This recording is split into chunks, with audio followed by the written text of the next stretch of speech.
Very good evening बच्चों। आज हम IC 46 के चैप्टर 3 को कवर कर रहे हैं। चैप्टर 1 एंड 2 की वीडियो प्लेलिस्ट में है, आप गो थ्रू कर सकते हो। और कुछ इंपॉर्टेंट टॉपिक्स हम चैप्टर 3 के भी कवर करते हैं। ठीक है, तो स्टार्ट करते हैं। देखिए, अकाउंटिंग स्टैंडर्ड्स की अगर बात करते हैं तो देखिए, ये जो अकाउंटिंग स्टैंडर्ड्स हैं ये किसके साथ डील करते हैं। तो अकाउंटिंग स्टैंडर्ड्स जो है वो डील करते हैं recognition of events and transactions in financial statement.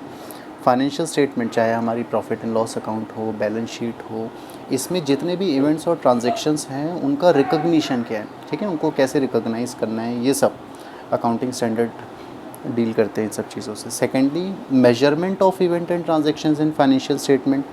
ठीक है, जैसे रिकॉग्निशन है, पैरेलली हमें और क्या देखना है कि इनको मेजर कैसे करेंगे इन इवेंट्स और ट्रांजैक्शंस को अपनी फाइनेंशियल स्टेटमेंट में, and plus presentation of these financial transactions. ठीक है, फाइनेंशियल स्टेटमेंट्स में, फाइनेंशियल स्टेटमेंट के अंदर जितने भी इवेंट्स और ट्रांजैक्शंस है बिज़नेस की, चाहे वो कुछ परचेज से रिलेटेड हो, सेल से रिलेटेड हो, कोई भी इवेंट या ट्रांजैक्शन जो फाइनेंशियल नेचर की है उसको रिकॉग्नाइज कैसे करना है, मेजर कैसे करना है, प्रेजेंट कैसे करना है। ठीक है, कैसे आप प्रेजेंट करोगे, कहाँ दिखाओगे उसको, कौन से हेड में शो करोगे, ये सब बताते हैं अकाउंटिंग स्टैंडर्ड। ओके, नाउ अब अकाउंटिंग स्टैंडर्ड्स की डेवलपमेंट की बात करें तो अकाउंटिंग स्टैंडर्ड्स को किसने डेवलप किया।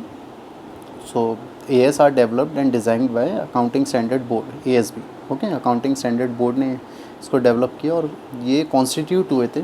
ठीक है, these accounting standards are constitute by the council of ICAI in April 1977। Okay, चलिए नेक्स्ट, अब AS का क्लासिफिकेशन की बात कर लेते हैं बच्चों। तो जो अकाउंटिंग स्टैंडर्ड्स हैं उनको दो ग्रुप में क्लासीफाई किया गया है, ग्रुप 1 और ग्रुप 2। ग्रुप 1 के अंदर अकाउंटिंग स्टैंडर्ड 1 से 15 तक है और ग्रुप 2 के अंदर अकाउंटिंग स्टैंडर्ड 16 से 32 तक है। ओके, अब देखिए, मोस्ट इम्पॉर्टेंट अकाउंटिंग स्टैंडर्ड, अच्छा अकाउंटिंग स्टैंडर्ड 1 क्या बताते हैं, ये ASI नहीं है, AS1 है। तो अकाउंटिंग स्टैंडर्ड 1 रिकॉग्नाइज करते हैं 3 फंडामेंटल अकाउंटिंग एजम्पशंस को। ठीक है, बहुत इंपॉर्टेंट है। अकाउंटिंग स्टैंडर्ड 1 रिकॉग्नाइज करते हैं 3 फंडामेंटल अकाउंटिंग एजम्पशंस को, और ये अकाउंटिंग एजम्पशंस क्या है, going concern, consistency and एक्रोल concept. ठीक है, अकाउंटिंग स्टैंडर्ड 1 किस पे फोकस करते हैं, 3 फंडामेंटल अकाउंटिंग एजम्पशंस को, और वो अकाउंटिंग एजम्पशंस क्या है, गोइंग कंसर्न है, एक्रोल कंसेप्ट है और कंसिस्टेंसी है। ठीक है, ये सब चीज़ें हम पिछली क्लासेस में पढ़ चुके हैं।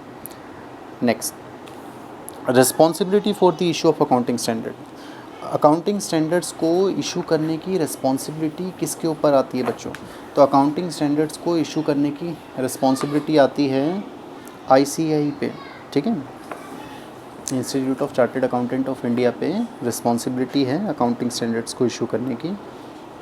देन आगे देखते हैं, अब जो IND AS 20 है, अकाउंटिंग स्टैंडर्ड 20 है हमारा भारत का, इंडिया का, ये क्या बताता है। तो अकाउंटिंग स्टैंडर्ड 20 बताते हैं accounting of government grants and disclosure of government assistance. Okay, तो अकाउंटिंग स्टैंडर्ड 20 क्या बताते हैं, accounting of government grants and disclosure of government assistant. Direct method, ये CF का मतलब है बच्चों कैश फ्लो की बात कर रहे हैं।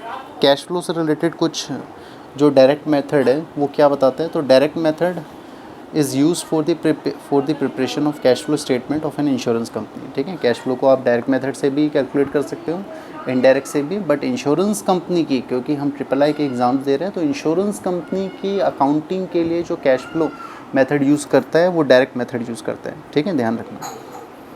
नेक्स्ट, अकाउंटिंग स्टैंडर्ड 2 AS2 क्या बताते हैं।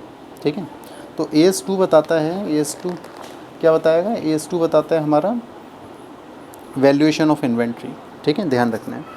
AS2 हमारा बताता है वैल्यूएशन ऑफ इन्वेंट्री, कि इन्वेंट्री जो है आपका जो स्टॉक है उसकी वैल्यूएशन कैसे करनी है आपको।